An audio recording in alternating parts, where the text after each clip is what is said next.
Hello friends, Radhe Radhe. तो जी देखिए, इस टाइम मैं कर रही थी सूट की स्टिचिंग। जो सूट मैं एक दिन पहले कटिंग करके गई थी उसी की मैं सिलाई कर रही थी। इस सूट में ना कस्टमर ने मुझे बोला था कि थोड़ा सा इसमें लेस का काम दे देना।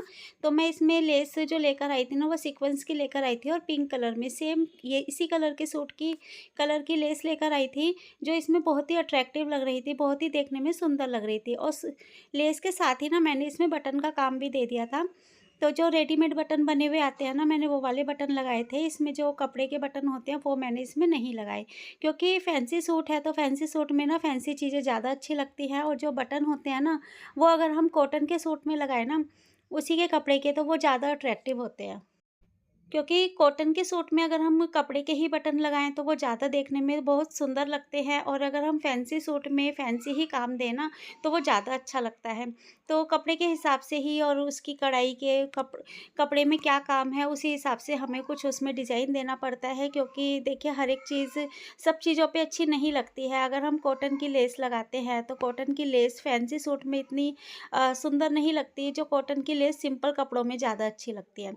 तो उस हिसाब से हमें काम देना पड़ता है। और इसमें ना हल्की-फुल्की कढ़ाई थी, जो कढ़ाई एक कहते हैं ना कि बहुत ही कम दिखने वाली, इसमें ऐसी कढ़ाई थी। तो उसी हिसाब से फिर मैंने इसको जो सूट में सीक्वेंस की लेस लगाई है ना पिंक कलर की, वो बहुत ही प्यारी लग रही थी। इसका फाइनल जो लुक है वो मैं आपको दिखाती हूँ।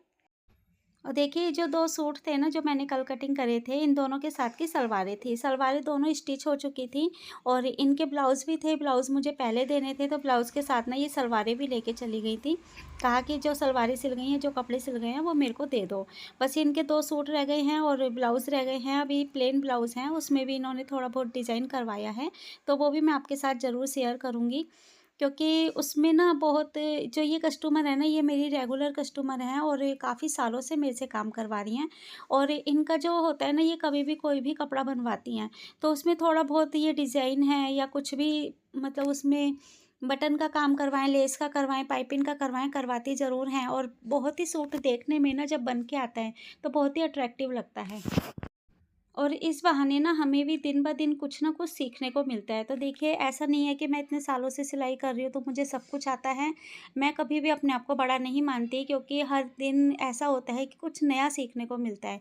और जब कस्टमर कहते हैं ना कि हमें जो सिलाई आती है उससे ज़्यादा हमें हमारे कस्टमर ही सिलाई सिखा जाते हैं। क्यों? क्योंकि कितने डिज़ाइन हम अपने कपड़ों में बनाएँगे, और हम अपने कपड़े में एक बार डिज़ाइन बना लिया तो दोबारा उसको पहनने का मन नहीं करता, बनाने का मन नहीं करता, सॉरी, कि एक से ही डिज़ाइन के 2-2 3-3 सूट हो, तो फिर उसका मन नहीं होता है। और जो कस्टमर होते हैं, अगर हमारे 20 कस्टमर हैं और 20 में से 15 भी डिज़ाइन बनवा रहे हैं, और 15 के 15 एक साथ तो बनवाएँगे नहीं, अलग-अलग कुछ ना कुछ तो करवाते ही हैं। तो इसीलिए ना हमें कहते हैं कि कस्टमर ही हमें हमारी सिलाई सिखा के चले जाते हैं। क्यों? क्योंकि वो एक से एक डिज़ाइन बनवाते हैं, और उस डिज़ाइन को बनाने में जो हमें खुशी होती है ना, सबसे बड़ी खुशी पता है कब होती है? जब हम डिज़ाइन बनाकर और हम उसको देखते हैं, कस्टमर पहन के जब अपनी स्टेटस लगाता है ना, तो मुझे तो बहुत ज़्यादा खुशी होती है कि मैं ना मेरे फ़ोन में कम से कम 400 फ़ोन नंबर हैं, 400 से ज़्यादा ही। और ये जो मेरे अ, जितने भी क्लाइंट हैं, जो भी मेरे कस्टमर हैं, अगर मेरे से कपड़े सिलवा कर लेके जाते हैं और जब वो स्टेटस लगाते हैं ना, तो मैं सबसे पहले अपने जो बनाए हुए डिज़ाइन है ना, वो ही मैं देखती हूँ कि उनके ऊपर किस तरीके से लग रहा है, सूट का डिज़ाइन कैसा लग रहा है या ब्लाउज़ कैसा लग रहा है। तो वो मुझे बहुत ज़्यादा खुशी होती है। ये नहीं है कि हम मैंने क्या कहते हैं कस्टमर के कपड़े बना दिए तो भई मुझे वो कम पैसे दें या कुछ भी है, ऐसा मैं कभी मन में नहीं सोचती। मेरे को बस ये खुशी होती है कि हाँ, मैंने एक चीज़ न बनाई है। अगर इनसे कोई पूछेगा डिज़ाइन अच्छा लग रहा है और कहाँ से बनवाया, तो ये मेरा नाम लेंगे। इस वजह से मुझे ज़्यादा खुशी होती है। तो देखिए, पिंक कलर के ऊपर मैंने पिंक ही लेस लगाई है, जो बहुत ही हल्की-फुल्की दिख रही है, लेकिन वीडियो में देखिए इतनी क्लियर नहीं दिख रही। और वैसे जो सामने से ना बहुत अच्छी लग रही थी, और इसमें मैंने बहुत ही प्लेन और फैंसी बटन लेकर आई थी। और बटन के ऊपर भी ना बस जो कहते हैं कि आउटलाइन होती है, वो गोल्डन कलर की थी, और बहुत ही प्यारे लग रहे थे। बटन भी बहुत सुंदर लग रहे थे देखने में। तो बस मैंने इसमें बटन रख के देखे तो बहुत अच्छे लग रहे थे। अब मैं क्या करूँगी कि जहाँ-जहाँ मुझे बटन लगाने हैं ना, वहाँ पर मैं पेन से एक-एक डॉट लगा दूँगी। क्योंकि जो तुरपाई वाली है ना, उसको थोड़ा-सा ईज़ी रहेगा क्या कहते हैं बटन लगाने में। तो वो कन्फ्यूज़ नहीं होएँगे। मैंने इसमें 8 बटन दिए हैं, तो वो कन्फ्यूज़ नहीं होएँगी कि कितने लगाऊँ, कहाँ कितनी दूरी पे लगाऊँ। तो बस मैंने बटन का जो भी जिस जगह पर भी बटन लगाने थे, वहाँ पे पेन से हल्की-हल्की एक-एक डॉट लगा दी थी। और अब जो है रात को यही 7:30 का टाइम था, 7 साढ़े 7 का टाइम था और मौसम भी थोड़ा बारिश वाला हो रहा था, हल्की-फुल्की बारिश भी आई थी।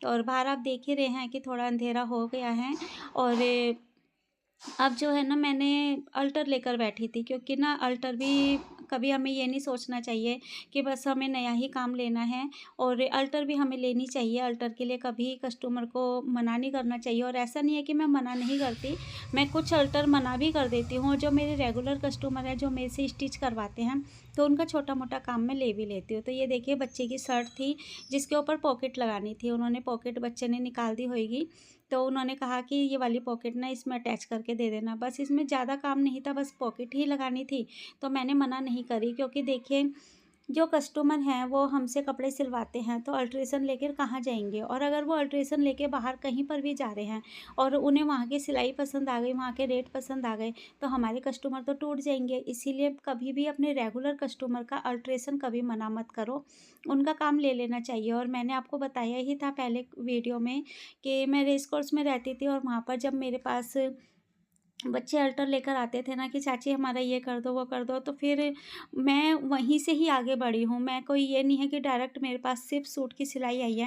पहले बच्चों ने मुझसे अल्ट्रेशन करवाई है, फिटिंग करवाई है और मैं पूरी बाजू निकाल के, शोल्डर कम करके, पूरी फिटिंग करके फिर दोबारा बाजू लगाती थी और फिर मैं देती थी। और जब वो बच्चे पहनते थे ना तो मेरे को बड़ी खुशी होती थी कि हाँ भई मैंने जो फिटिंग करी है वो कितनी अच्छी लग रही है, फिटिंग कितनी अच्छी आई है और वहीं से ही धीरे-धीरे करके मैं आगे बढ़ी हूँ। तो कभी भी किसी भी काम को देखिए मना मत कीजिए, छोटा हो या बड़ा हो, काम तो काम ही होता है।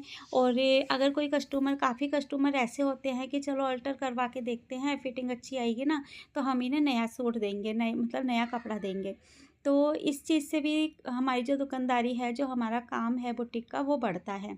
तो अभी जो लड़की आई है ना, ये इनका साथ में ही पार्लर है और एसपी पार्लर लिखा हुआ भी है इनका।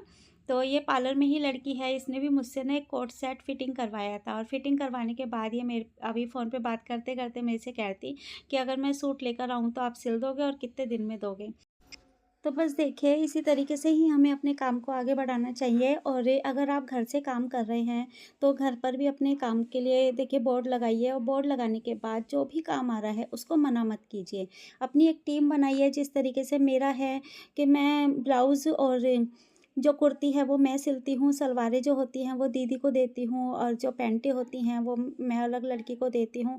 तो ऐसे ही धीरे-धीरे करके काम आगे बढ़ता है। काम कभी भी ये नहीं होता कि हम अकेले कर लें। अकेले काम हमसे कभी नहीं हो पाएगा, कोई भी काम हो उसके लिए हमें कोई ना कोई तो देखिए चाहिए। तुरपाई के लिए भी लड़की है और तुरपाई के साथ-साथ फिर हमारा क्या है फॉल पिको भी होता है, तो उसके लिए भी मैं बाहर ही देती हूँ। पहले मेरा ये था कि मैं अकेले कर लिया करती थी, लेकिन जैसे-जैसे मेरा काम बढ़ता चला गया, वैसे-वैसे ही मैंने अपनी टीम बनानी शुरू कर दी। और देखिए अभी मैं चाहती हूँ कि मुझे टेलर मिल जाए वो भी पार्ट टाइम के लिए कि 1-2 घंटे आकर वो टेलर जो है 1-2 सूट निकाल दे। उससे क्या है कि मेरे को थोड़ी-सी राहत मिल जाएगी और ये टेलर जो है अगर 1-2 सूट भी निकाल देंगे तो मेरा काम धीरे-धीरे करके आगे ही बढ़ेगा। जो काम पेंडिंग हो जाते हैं वो काम पेंडिंग नहीं रहेंगे और जो शॉप है वो भी अपने अच्छे से सेट रहेगी। कई बार ऐसा होता है कि 700-800 रुपए का देखिए मैं वैसे तो अकेले काम कर ही लेती हूँ अगर मैं छुट्टियों को हटाऊँ। कि कितनी बार ऐसा होता है कि थोड़ा बहुत कम काम भी होता है, ज़्यादा भी होता है। तो 20,000 भी अगर मुझे दुकान से मिल रहे हैं, तो 20,000 में मेरे देखिए 12,000 तो किराया और बिजली का बिल चला गया और जो 3,000 है वो मेरे मेड के चले गए क्योंकि झाड़ू, पोछा, बर्तन के लिए मैंने मेड लगा रखी है क्योंकि देखिए सारे काम मैं नहीं कर पाऊँगी। इसीलिए मैंने मेड को ल रखा हुआ है, तो 15,000 तो मेरे यूँ ही निकल जाते हैं, बाकी बचे 5,000 तो उसमें मेरा बेटा जो है छोटा वाला उसका खर्चा चला जाता है।